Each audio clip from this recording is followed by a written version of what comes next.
May mga bagay na kapag tinignan natin, parang ordinary lang. Isang bracelet, isang bulaklak na gawa sa sinulid, isang dekorasyon na nakasabit sa kisame, isang tasa ng kape, isang robot, isang disenyo na hinabi sa mga tela o kaya na may ipininta. Ngunit sa likod ng bawat likha, bawat sining at bawat obra, may mga oras na ginugol. May mga kamay na paulit-ulit na humubog. Nagkamali, nagsimula muli, at hindi sumuko hanggang mabuo ang isang ideya. Sa panahon ngayon kung saan halos lahat ay mabilis na ginagawa ng makina, may mga Pilipino pa rin pinipiling lumikha gamit ang sariling talento, tiyaga at imahinasyon. May mga kabataang pinipiling gawing hanap buhay ang sining. May mga magulang na ginagawang negosyo ang kanilang talento upang masuportahan ng pamilya. May mga artisan na dekada nang gumagawa ng produktong gawang kamay. At may mga estudyante nagpapatunay na ang husay ng Pilipino ay kaya makipagsabayan sa buong mundo. Sa lalawigan ng Pangasinan, hindi lamang pagkain, dagat at turismo ang pinagmamalaki. Mayroon ding mga kwento ng pagkamalikhain, mga kwento nagsimula sa simpleng ideya ngunit unti-unti naging oportunidad. Mga kwentong nagpapakita na ang talento ay maaring maging kabuhayan at ang isang likha ay maaring maging daan upang makilala ang isang komunidad, isang bayan at maging ang buong lalawigan. Ito ang mga likhang hindi nabibili ang pinagmulan. Dahil bago pa man ito maging produkto, souvenir, disenyo o obra, isa muna itong pangarap. Mula sa sining na kumakatawan sa kultura ng Pangasinan hanggang sa mga produktong yari sa sinulid, kwintas, karatan, teknolohiya at iba pang materyales na binigyang buhay na malikhaing isip ng mga Pangasinense. Mga likhang ipinagmamalaki, mga likhang may kwento, mga likhang nagsisimula sa dalawang kamay. Ito ang likhang kamay.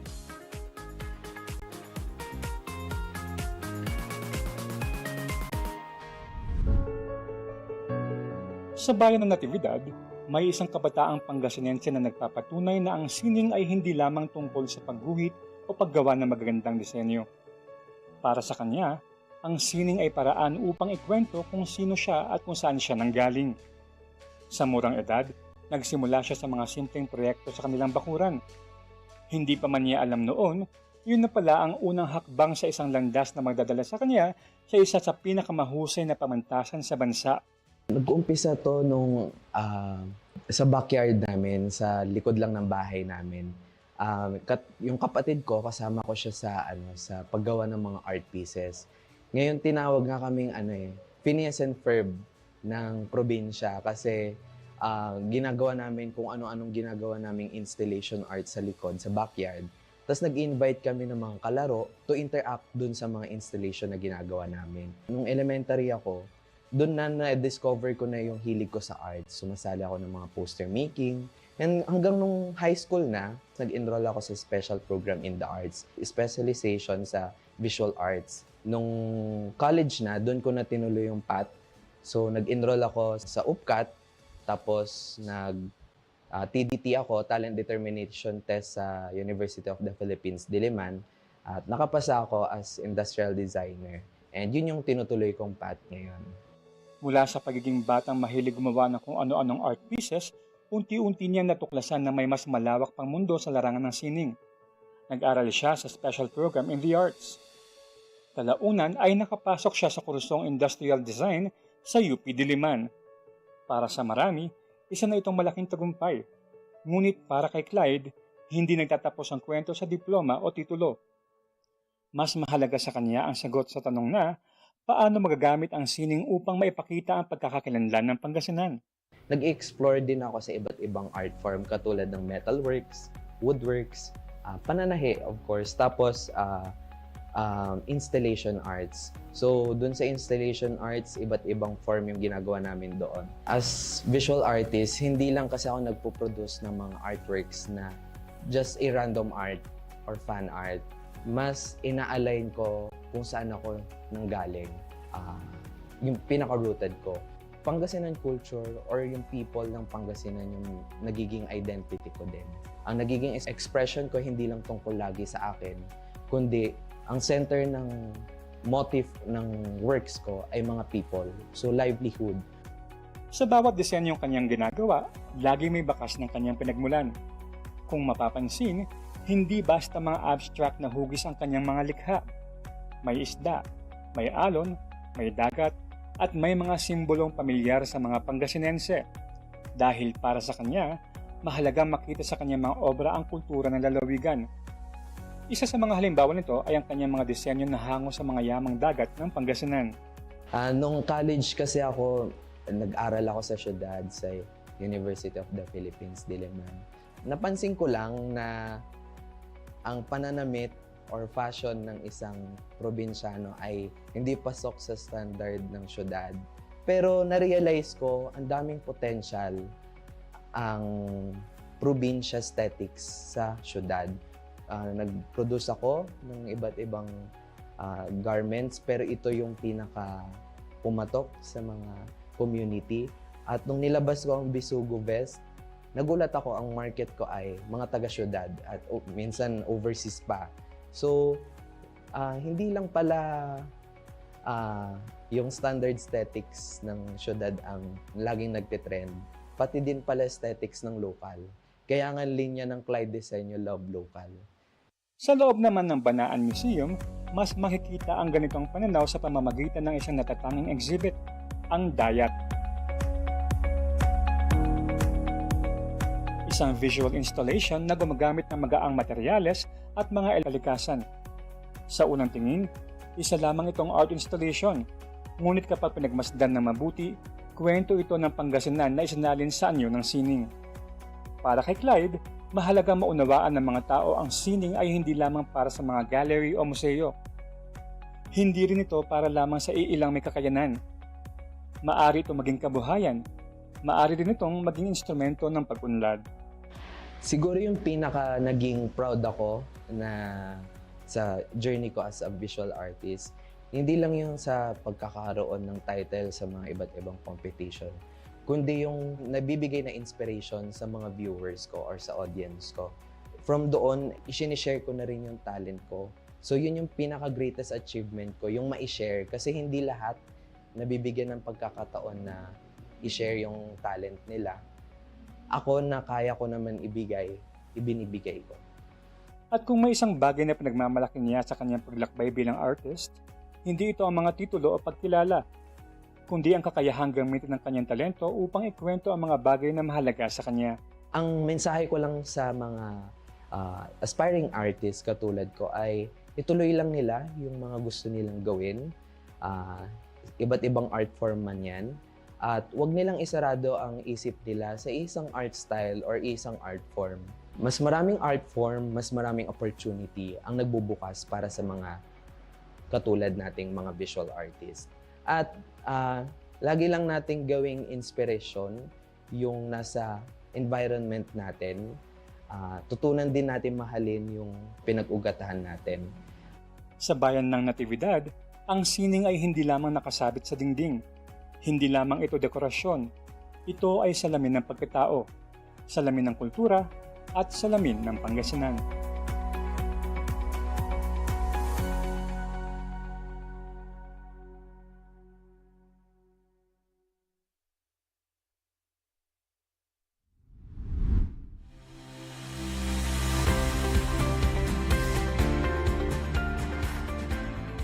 Mula sa malalaking installation at mga obrang nagpapakita ng kultura ng Pangasinan, dadako naman tayo sa isang uri ng sining na mas maliit sa sukat, ngunit nangangailangan ng parehong tiyaga, pasensya at pagkamalikhain.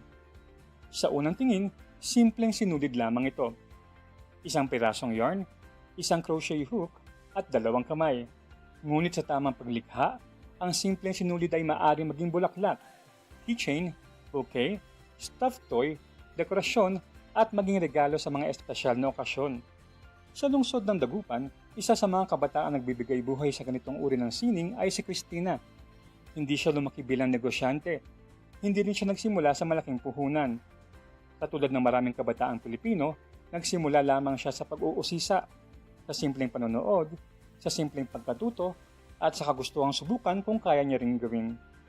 Nagsimula po yung hilig ko po sa pagka-crochet when I was in grade 4. Nakita ko po yung kapitbahay namin na nagka-crochet siya. And I asked him, paano yan? Ganyan. And tinuruan niya ako pa unti-unti, pero nawala din siya sa akin. Not until the pandemic came. Since nung pandemic nga wala tayong magawa, ganyan, I took that an opportunity for me to learn crocheting again. Tas hanggang ngayon po, ginagawa ko pa rin po siya. Crochet kasi, to be honest, maliit lang ang puhunan sa crochet. You just need a yarn and a hook. Pwede ka na mag-crochet.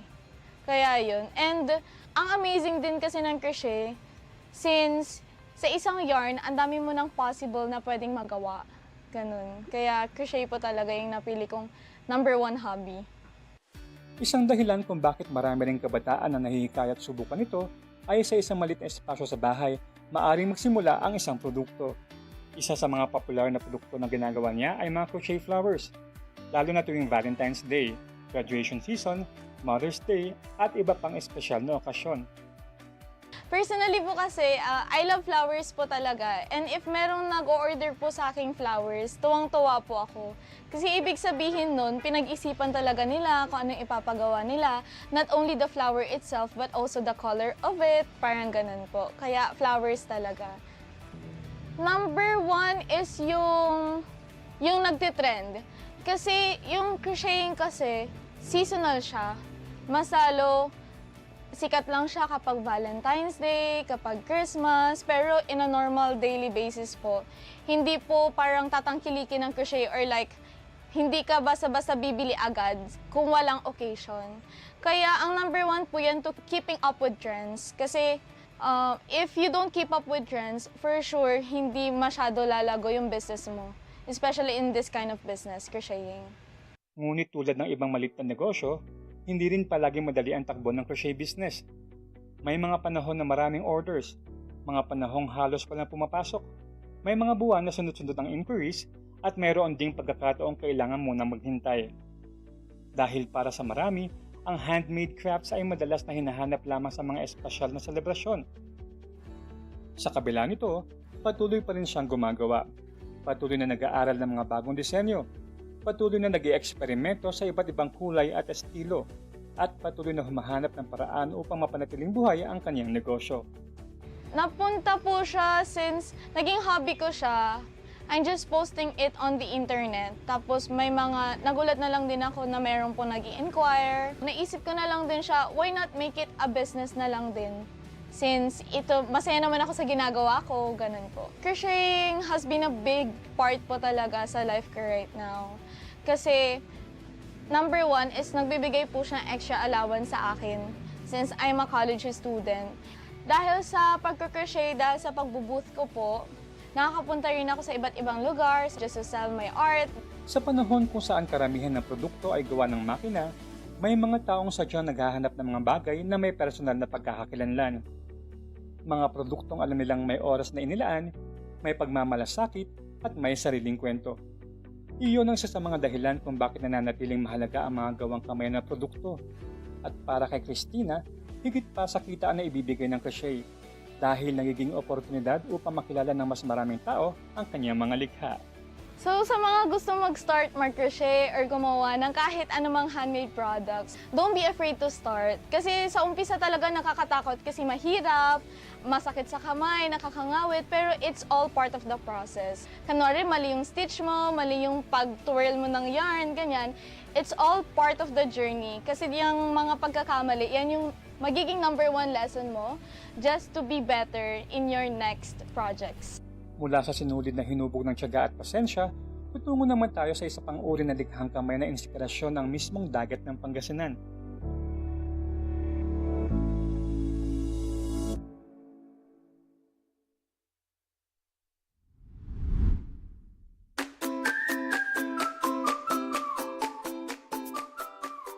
Maraming negosyo ang nagsisimula sa malaking kapital.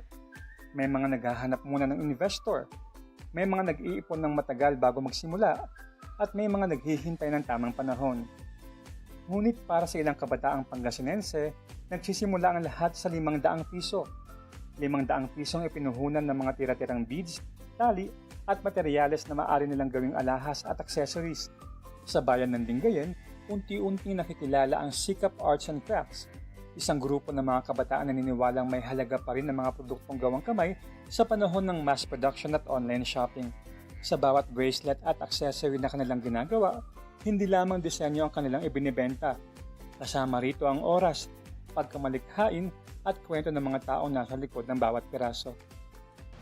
Masasabi ko pong sa ginagawa po namin, may papakita po namin yung creativity ng mga Pangasinan crafters and artists po.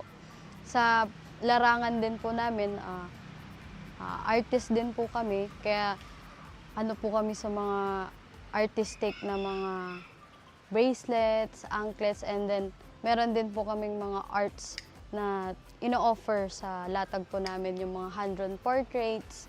We also do parang tinuturuan din po namin yung mga bata kung paano mag-paint, mga workshop po, mga handmade crafts.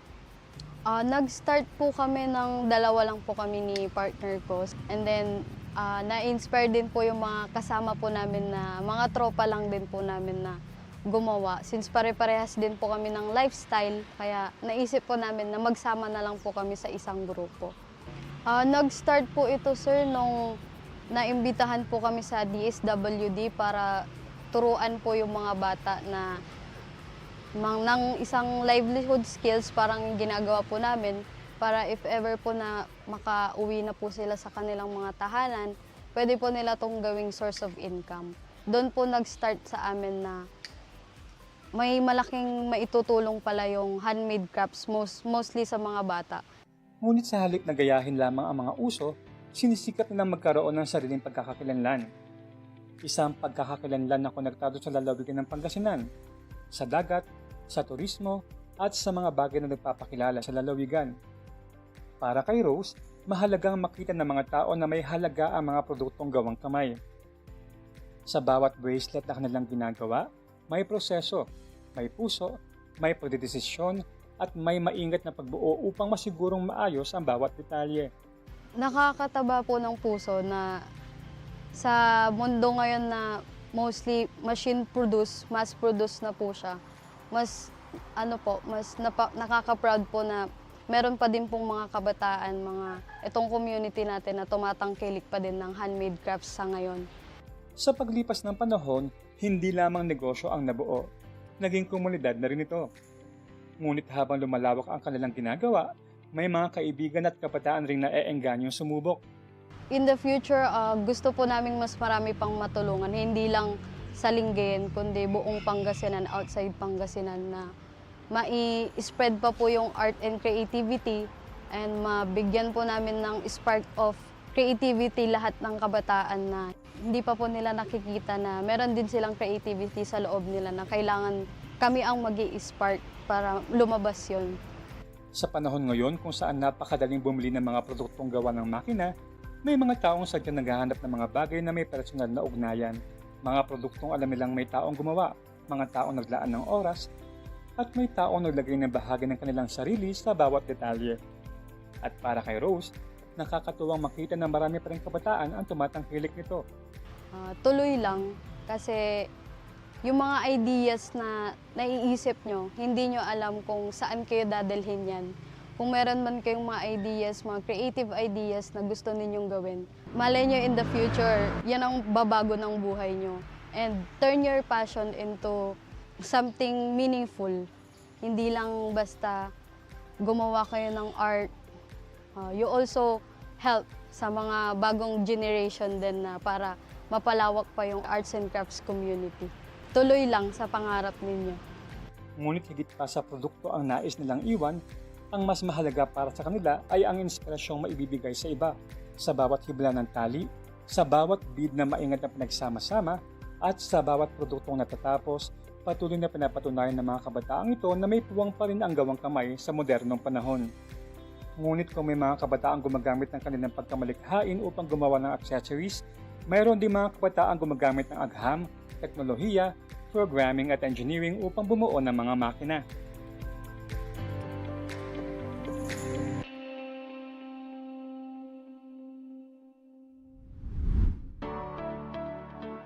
Kapag pinag-uusapan ng mga likhang kamay, madalas na pumapasok sa isip ang mga obra, handicrafts, alahas o mga produktong gawa mula sa iba't ibang materyales. Ngunit sa panahon ngayon, may isa pang uri ng paglikha na nangangailangan din ng parehong tiyaga, kasanayan at pagkamalikhain. Sa bayan ng Binalonan, isang grupo ng mga kabataang Pangasinense ang nagpapatunay na ang husay ng Pilipino ay hindi lamang makikita sa sining at handicrafts. Makikita rin ito sa agham, teknolohiya at inobasyon. At kamakailan lamang, hindi lamang nila dinala ang pangalan ng kanilang paaralan, dinala rin nila ang pangalan ng Pangasinan at ng buong Pilipinas sa pandaigdigang entablado. Bago makarating sa bansang Romania, nagsimula muna ang lahat sa isang simpleng layunin, ang mabigyan ng pagkakataon ng mga estudyanteng matuto ng robotics. Ngunit habang tumatagal, lumalaki rin ang mga hamon. Dahil kapag international na competition ang pinag-uusapan, hindi lamang talento ang kailangan. Kailangan din ng paghahanda, kailangan ng suporta, at higit sa lahat, kailangan ng paniniwala na kaya nilang makipagsabayan sa ibang bansa.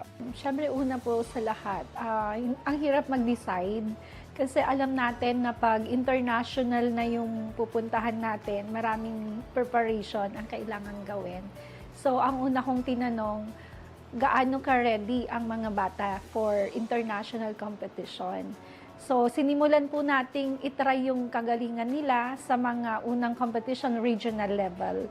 So, sa regional level po, sila ay nagcha-champion. So, sabi ko, pwede sila sa national. Hanggang sa narating po na yung national, nakukuha din po nila yung mga gold medals. So, nung dumating po yung chance na kami na yung nag-overall champion ng isang contest at tinawag po kami kung pwedeng kami yung representative sa ibang bansa. So, sabi ko ay kaya naman, pero kailangan ko ng mas marami pang training para sa mga bata. Yung training po medyo may challenges kami. Una sa lahat, syempre yung mga bata natin may mga other subjects na regular subjects sila na kailangan pasukan. So sila ay hinihila for a training at saka mga preparations after class. Tapos weekends with the syempre permission ng kanilang mga parents. Hindi naging madali ang kanilang paglalakbay. Mula regional competition hanggang national competition, hanggang sa dumating ang pagkakataong sila na ang kakatawan sa bansa. Sa bawat panalo, mas lumalaki ang responsibilidad, mas tumitindi ang training, mas tumataas ang antas ng kompetisyon, at mas nagiging seryoso ang paghahanda. Isa sa pinakamalaking hamon ng oras. Dahil bukod sa robotics, regular na estudyante pa rin ang mga kalahok. Ngunit hindi lamang oras ang problema. Sa pag-participate na po mismo sa international, ang pinakauna po dyan, syempre yung limited resources. Syempre pag international, kung saan ka pupuntang bansa, iba yung currency nila. At pangalawa doon, yung pagre-ready ay hindi ganun kadali. Talagang kailangan ng porsigidong training at yung mga bata kailangan maging disiplinado sa oras. Lalong-lalo na nung pagdating namin mismo sa Romania, na kung saan yung oras ay sobrang halaga sa kanila. Yung 1 second sa kanila ay late na. Tapos yung pangatlo, syempre yung kakulangan pa rin natin ng mga robots. Dahil mahal ang mga robots, konti lang yung maiko-contest nating mga bata. Maraming gustong makikontest pero konti lang yung robots natin. So, yun yung talagang challenges namin. Pagdating namin doon, malayo yung mga robots nila sa atin. Pero talagang pagdiskarte naman ang pag-uusapan, panalo talaga ang Pinoy. Sa kabila nito, hindi sila sumuko. Dahil para sa kanila, ang kakulangan ng kagamitan ay hindi hadlang upang ipakita ang kakayahan ng mga Pilipino. Para kay Jayden, ang team leader ng grupo, nagsimula ang interes niya sa teknolohiya noong bata pa lamang siya. Katulad ng maraming kabataan, nahilig muna siya sa mga laruan. Ngunit kalaunan, ang simpleng interes ay naging mas malalim na pag-aaral. So, mula nung bata po kasi ako, parang mahilig na po ako sa mga laruan and like other stuff na medyo parang related po, like RC cars po. Tapos, syempre po, gusto ko rin po parang sumali sa mga ibang activities para mas gumaling pa po ako and makatulong po sa academics ko. Ganun po. Po kasi ng mga robots namin, binili po siya. So, yung kailangan na lang po namin gawin is i-modify and i-enhance po yung code. Tapos, pag sa practice po, pag may parang nasisiraan po sa robot, kailangan po namin ayusin and i-make sure po na mag-perform po ng maayos sa mismong competition. Madami pong good memories kasi po. Ako po, I personally love traveling po. So, yung pagpunta na po namin sa ibang country, it's a really big thing for me po. It's a really big memory po. Sa robotics, hindi sapat ang paggawa lamang ng robot. Kailangan din itong subukan. Ayusin kapag nasira, baguhin kapag may mali, at pagandahin pa. At kahit nakamit na nila ang tagumpay, alam nilang marami pa silang kailangang matutunan. Marami pang teknolohiyang kailangang pag-aralan, marami pang kagamitan ang nais nilang magkaroon. Nagtuturo kasi ako ng computer programming sa kanila mula grade 8 nila, tapos 9 at saka 10. So, pag nag-activity kami, nakikita ko yung mga students wherein nag-excel sila sa programming. Ang ginawa ko, may isang batang magaling sa programming, may magaling sa design, tapos may magaling din sa circuit. So, yung tatlong yon pinag-combine ko sila para gumawa ng isang team. Bago kami nakapunta sa international competition, dumaan muna kami sa regional. So, during the training, ang ginagawa namin, 5 onwards, nagtitraining kami dito sa school ng mga trucks. Ginagamit namin yung mga different robots na meron kami, available kami. Doon kami nagpa-practice. First and foremost, iba kasi yung mga category na sasalihan sa international competition sa mga na-practice namin. So, isang bagay yun na naging problem namin kasi kailangan ulit naming pag-aralan yon. Hindi po kami makapaniwala na inabot po namin at nanalo po kami. Gumawa ng strategy kasi pagdating sa mga hardware, talo na kami. Pero yung tiwala ko sa mga estudyante ko, sa skills nila, yun yung nag-reign, kaya kami nanalo sa competition. Kaya naman nang dumating ang resulta, halos hindi sila makapaniwala dahil 6 na parangal ang kanilang naiuwi. Isang tagumpay na hindi lamang para sa paaralan, hindi lamang para sa bayan ng Binalonan, hindi lamang para sa lalawigan ng Pangasinan, kundi para sa buong bansa. Ngayon, pangarap nilang mas marami pang estudyante ang mahikayat sa robotics, mas marami pang kabataan na magkaroon ng pagkakataong matuto, at mas marami pang Pilipinong makilala sa larangan ng agham at teknolohiya. Yun talaga yung din tutok talaga po ng paaralan. Kaya namin ini-encourage yung mga parents na suportahan ang robotics na program ng ating paaralan kasi doon namin nakita na namin mismo yung result na yung pagkakaroon ng critical thinking, discipline, at pagiging responsible ng mga bata ay mahuhubog talaga sa ganitong larangan. Sa future plans, dinevelop natin yung robotic laboratory na kayang maka-accommodate ng 36 students. So, itong latest na robotic laboratory namin, upgraded version, kumbaga. So, meron tayo talagang working table, nakikita doon ng working table. So, ang number 1 kasi na gusto namin, mas maraming batang magbibenepisyo. At kung sino yung interested, so as much as possible, lahat ng interested, gusto naming i-accommodate para sa ating robotic laboratory at saka sa aming future robotics team na ilalaban. Hindi lang sa ibang bansa din, kundi kahit dito sa may mga regional at saka national level din po kasi tayong competition. First is itutuloy namin yung program naming ilinang. Doon ako nag-umpisa para mas marami pang mga estudyante ang makakilala sa robotics. Nagpapa-seminar po kami sa mga estudyante namin, nag-i-invite kami ng speaker para matuto rin sila sa ganong skills. Sa mga gustong subukan ng robotics, huwag kayong mag-alinlangan, huwag kayong matakot na sumabak sa field ng robotics kasi kapag na punta kayo sa ganitong klase ng industry, hindi sayang. Kasi ito na yung mga skills na kakailanganin natin in the future.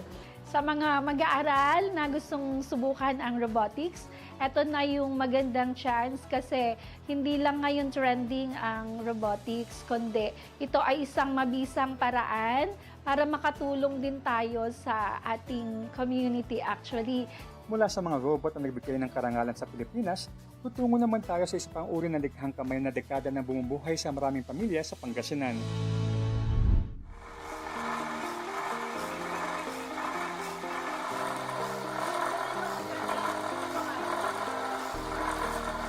Sa panahon ngayon, maraming produkto ang kayang gawin ng makina. Mas mabilis, mas marami, at kadalasan mas mura. Ngunit may mga bagay na hindi basta kayang palitan ng teknolohiya. Isa na rito ang mga produktong gawa sa kamay, mga produkto na nangangailangan ng tiyaga ng kilala sa paggawa ng handicrafts. May mga pamilyang dekada nang umaasa sa industriyang ito bilang pangunahing pinagkukunan ng kabuhayan. Isa sa kanila si Tatay Randy, kung saan mahigit 3 dekada nang nasa industriyang ito. Bata pa kami, sir, katapos unang-una pag na-urpisan namin ito ay nagpupulupot kami dito ng karatan. Ganyan lang ang trabaho ng handicraft. Kahit mahirap, siyempre, araw-araw din nandiyan namin kinukuha yung araw-araw na, alam nyo na, pagkain namin, gano'n. Tsaga-tsaga lang, tapos deliver na namin kay madam. O, alam nyo na, bayad. Para sa marami, maaring trabaho lamang ito. Ngunit para sa mga kaya ni Tatay Randy, ito ang naging buhay nila. Ito ang naging daan upang kumita. Ito ang naging paraan upang matustusan ng pang-araw-araw na pangangailangan. At ito rin ang naging dahilan kung bakit nananatiling buhay ang industriya ng handicrafts sa kanilang lugar. Hindi man marangya ang kanilang trabaho, ipinagmamalaki nila ang bawat produktong kanilang natatapos. Dahil alam lang sa bawat lampshade, sa bawat chandelier, at sa bawat dekorasyong kanilang ginagawa, may bahagi ng kanilang oras at pagod. Ay, marami, sir. Pagkuhan, dumadaan sila dito, pupunta sila dito, tapos dito din namin yung items namin. Sang to, kunyan, ginagawa lang namin dito, parang hands na, ganito, kakayas kami. Tapos mag-order sila, ganun lang. Mayroon na sa ibang bansa, sir. Sa mga Japan, Saudi, yung mga pang-export na ganito, ganyan, pang-export ng so, siyempre masaya kami, siyempre ma-develop yung trabaho ng handicraft, kagaya ni Gob noon, pumasyal sila dito, yung mga tauhan niya, ito, yung pinagawa ni Madam ko, ganyan, ginawa namin yan. Masaya din, kahit ganyan din ang trabaho namin, masaya kaming gumagawa. Sa paglipas ng panahon, mas marami ring tao ang nakakapansin ng kanilang mga produkto. May mga bumibisita, may mga tumitingin, may mga nagtatanong kung paano ginagawa, at may mga humahanga sa husay ng mga manggagawang matagal nang nasa industriya. Sa panahong maraming negosyo ang nagsara at maraming pamilya ang nawalan ng pagkakakitaan, nakakitan naman si Alma ng oportunidad sa isang industriyang matagal ng bahagi ng kanilang komunidad. Nagsimula ang Almas Handicrafts noong pandemic time, 2022 or 2021. Nag-umpisa kami sa ganitong negosyo kasi nga dito sa Barangay Dilan po, Sorobio, dito talaga ang pinaka-main trabaho po nila is gumawa ng mga handicraft basket. Ngayon, nakitaan ko sila ng magandang potensyal, tinry kong i-offer sa market. Na-try din namin gumawa ng mga hampers, waste basket, planters, pero ito ang pinakamagandang ginawa ng mga taga Pusorobio, ang chandelier. Since pandemic kami nag-umpisa, nakatulong ako sa bawat mamamayan dito sa Dilan, Pusorobio kasi that time hindi makalabas ang tao. Ito ang ginagawa namin, nag-handicraft kami. Sa mga bawat bahay, nag-handicraft yung mga kababaihan, yung mga kalalakihan. Ito ang ginagawa namin sa buong pandemic.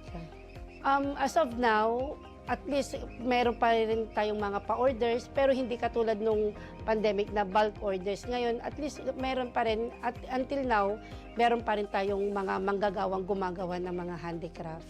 Sa negosyong ito, unti-unting lumawak ang kanilang merkado. Mula sa mga lokal na mamimili hanggang sa mga trade fairs at kalaunan maging sa international market.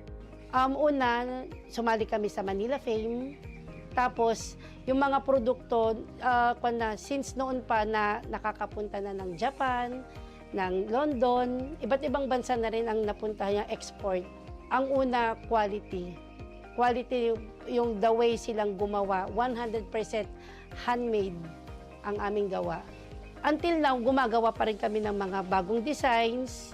Nakaka-proud din na lahat ng pupuntahan naming restaurant, resort is nagsusupport din sila sa local made ng Pilipinas. Ito na rin ang ginagamit nila. Sa kabila ng mga pagsubok, patuloy pa rin silang lumilikha. Patuloy na naghahabi, patuloy na bumubuo ng mga produktong hindi lamang nagagamit bilang dekorasyon, kundi nagsisilbi ring simbolo ng sipag at pagkamalikhain ng mga Pangasinense.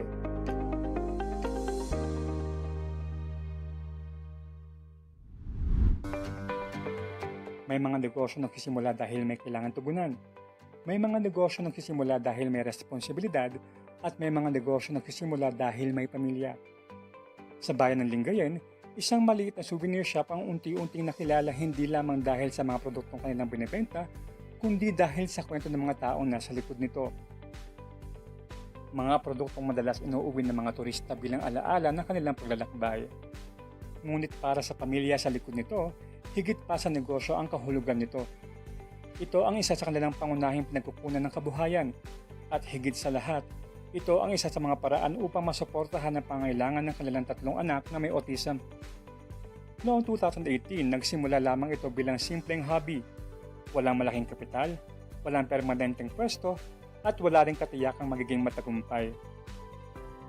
Katulad ng maraming maliliit na negosyo, nagsimula ito sa isang simpleng pagsubok.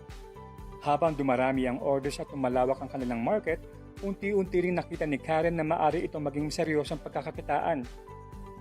Ngunit may isa pang dahilan kung bakit naging mahalaga ang negosyong ito para sa kanila. Hinanap ko talaga yung kung saan nasa bahay lang ako is pwede pa rin akong kumita. Na para matulungan ko din yung asawa ko kasi 3 yung anak namin na may autism. Siyempre nag-pray din ako na gusto ko din na magkaroon ng business, na bigyan ng business na kung saan kahit nasa bahay is kikita ka, ganun. Yun po. Isa sa challenge siguro yung pag-balance ng oras din. Yun po yung pinakamahirap na challenge. Araw-araw parang battle namin talaga. Kasi siyempre 3 anak namin may autism. Tapos yung sa business ko pa, online, may mga kailangan i-rush, may mga kailangan i-ship. Pag hindi na ship agad, makaka-cancel. Tapos nagro-rolling pa kami paghapon. Sobrang challenge po, kailangan i-balance yung oras talaga. Sa kabila nito, pinili nilang magpatuloy. Pinili nilang humanap ng paraan. At isa sa mga naging susi ay ang pagiging malikhain. Habang lumalawak ang negosyo, patuloy sila naghahanap ng mga bagong ideya at produkto na maaring ialok sa mga customer. Actually, nakita ko lang siya May nadaanan ako sa TikTok. Tapos, parang maganda rin siya. Why not sa van? Pwede rin sa van kasi may van naman kami. Why not sa van din? Para convenient siya, rolling. Kahit saan, pwede kang pumesto. Kung papasyal ka sa isang lugar, pwede ka rin magbenta.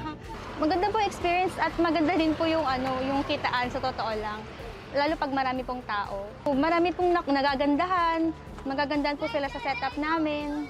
Pag napapadaan sila, ang cute daw nung mga paninda. Ganun. Siyempre, balak po din namin at isa din sa pangarap po namin na magkaroon din ng parang pwesto po na steady na pwesto, malapit sa school or kung saan po, ganun. At meron pa din po itong rolling. Yung parang may lang po. Yung parang may spot po talaga na pwesto po na na mas convenient. Para sa marami, ang souvenir ay simpleng alaala lamang. Isang bagay na iuwi matapos ang isang biyahe. Ngunit para sa pamilya ni Karen, bawat souvenir na nabebenta ay may mas malalim na kahulugan. Dahil bawat kita ay may patutunguhan. May pangangailangang matutugunan, may pamilyang natutulungan. Message ko lang sa mga katulad ko na may balak din mag-start ng ganitong business, huwag kayong mag-hesitate na mag-start. Kung alam nyo na maganda yung idea nyo, gawin nyo lang. At di nyo alam, may mga tao na na-inspire or nagagandahan sa mga gawa nyo, na at the same time, kikita din kayo. Ngunit bago matapos ang ating paglalakbay, bibisita muna tayo sa isang bagong lugar sa bayan ng Binalonan. Dinarayo hindi lamang para sa kape, kundi para sa tanawin, hangin at karanasang hatid nito.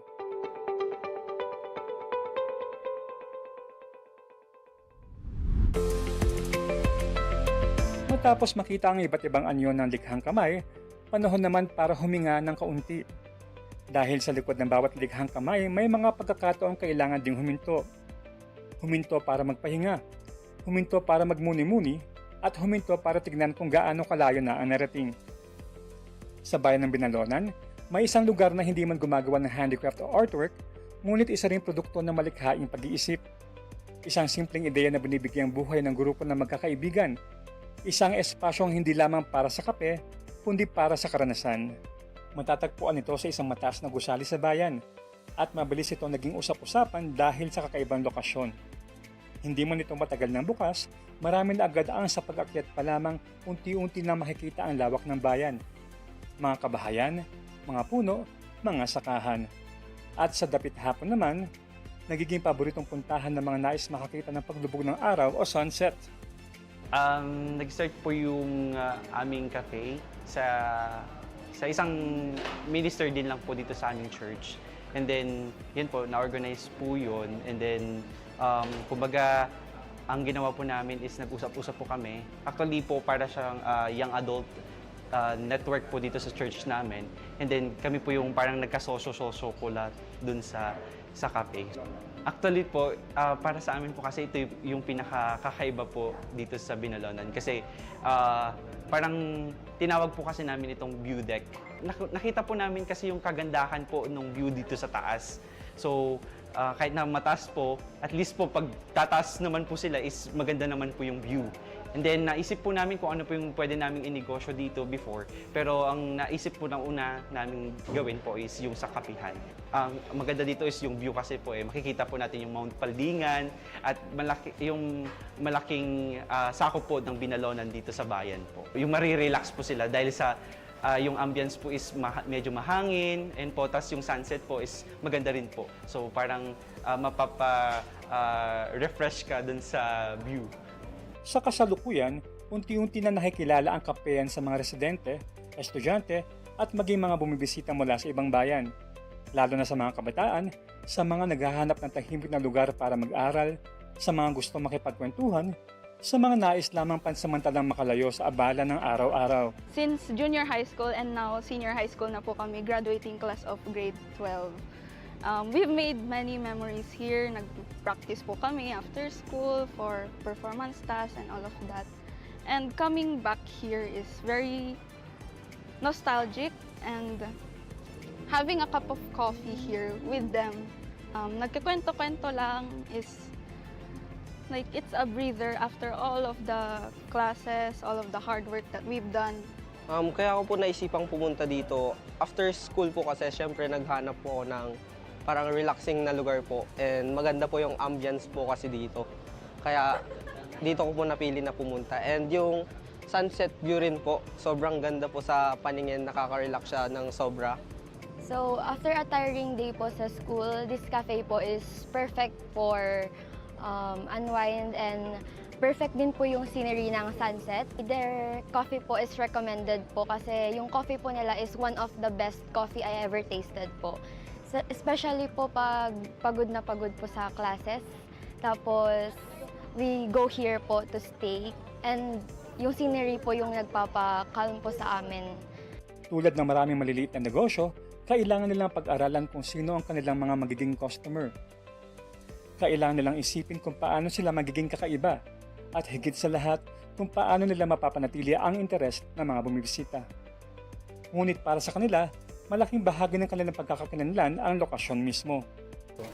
Because kami po mga nag-share po dito sa shop po natin is mahilig din po kami sa kape. So yun po, kinapitalize po namin yung self-bin namin para magamit din namin as isang mahilig din po sa coffee. Itong nasa top po tayo, makita po natin lahat ng Binalonan. On coffee-wise po, itong coffee po natin is source out po namin from Baguio po, yung beans po natin. And po, although as of now po, since our target market are students po, and parang summer vacation po sila today, and they are yet to come back sa kanilang schooling. Ang pangunahing dahilan kung bakit ito ninarayo ay ang karanasang hindi mabibili sa loob ng 4 na pader. Ang makakita ng paglubog ng araw habang may hawak na kape, ang maramdaman ng malamig na hangin habang nakatanaw sa malayo, at ang magkaroon ng pagkakataong magpahinga kahit saglit. As a photojournalist, gustong-gusto namin na mag-picture na nagtitell also ng stories. And kapag tumaas ka dito, makikita mo ang mga landmarks ng Binalonan. Kasi ang cafe na to, nasa heart of Binalonan siya. Looking at the scenery, the nature, it brings me peace po. So, and of course, as a student, it's recommendable po for this place to study because of the refreshing air na binibigay po ng trees sa atin, we can feel relaxed po after an exhausting day. Na-enjoy ko rin na nakikita ko silang nagkakape kagaya ko. Bagamat at my age, I love coffee. Sa barangay kasi medyo nakaka-boring doon. So pag dito, may enjoy mo ang minom ng kape. Maganda yung place, maganda yung ambience dito. At higit sa lahat, pag pumunta ka sa taas, makikita mo yung view, buong kapaligiran ng bayan ng Binalonan. Habang papalubog ang araw sa bayan ng Binalonan, nagpapatuloy naman ng kwento ng mga Pangasinense na ginagamit ang kanilang talento, sipag at pagkamalikhain upang makabuo ng mga produktong ipagmamalaki.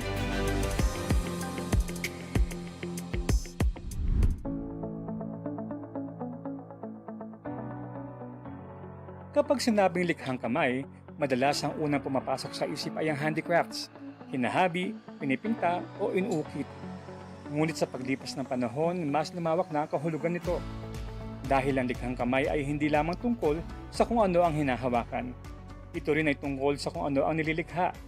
Isang ideya, isang disenyo, isang obra, isang produkto, isang imbensyon at maging isang pangarap. Sa bayan ng Natividad, kung saan naging inspirasyon ng sariling kultura sa paglikha ng sining, sa lungsod ng Dagupan, napatunayan na kahit simpleng sinulid lamang ang materyales, maaari ito maging produkto na nagbibigay ng dagdag kabuhayan at dagdag kumpiyansa sa isang tao. Sa bayan ng Lingayen, kung saan nabigyang buhay ang maliliit na materyales upang maging mga produktong isinusuot, inaalagaan at pinahahalagahan ng mga mamimili. Sa bayan ng Pusurubio, nasaksihan ang kahalagahan ng pagpapatuloy ng mga industriyang matagal na nagbigay trabaho sa komunidad. At sa bayan ng Binalonan, umusbong isang uri ng likhang kamay, ang mga robot na nagbigay parangal sa bansang Pilipinas. Sa panahon ngayon kung saan maraming produktong ginagawa ng makina, kung saan isang pindot lamang ay maaari na makabili ng halos anumang bagay, may mga Pangasinense pa rin pinipiling gumawa gamit ang sariling kamay. May mga patuloy na nagdedesenyo, patuloy na naghahabi, patuloy na lumilikha, patuloy na nagtuturo at patuloy na nangangarap. Dahil para sa kanila, bawat produktong kanilang ginagawa may kasamang bahagi ng kanilang sarili, ng kanilang pagkakakilanlan.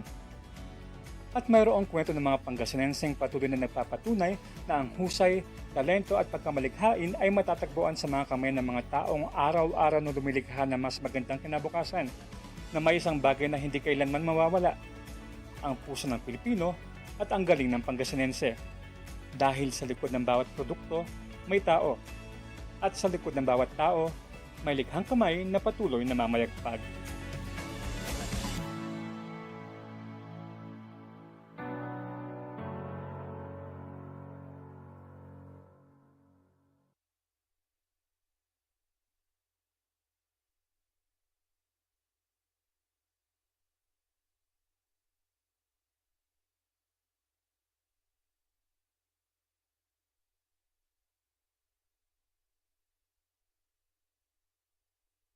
Members KBP, kapisanan ng mga broadcaster ng Pilipinas.